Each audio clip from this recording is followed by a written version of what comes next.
జీరా rice తో vegetable biryani తయారు చేయు విధానం. ముందుగా స్టవ్ పై పాన్ పెట్టుకుని నూనె వేసి హోల్ గరం మసాలా వేసి కొద్దిగా వేగనివ్వాలి. తరువాత సన్నగా తరిగిన ఉల్లిపాయ ముక్కలు, కొద్దిగా ఉప్పు వేసి కొద్దిగా బంగారు రంగు వచ్చే వరకు వేయించుకోవాలి. ఇప్పుడు కొంచెం పుదీనా, పసుపు, తామరపువ్వు వేరు ముక్కలు, టమాటా ముక్కలు, ధనియాల పొడి, జీలకర్ర పొడి, బేబీకార్న్, స్వీట్ కార్న్, పచ్చి బఠానీ, కారం అన్నీ వేసుకొని చక్కగా ఉడికించుకోవాలి.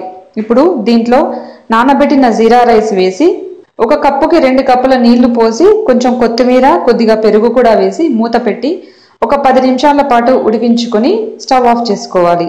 దీనిని వేడివేడిగా రైతాతో పాటు వడ్డించుకుంటే చాలా రుచిగా ఉంటుంది.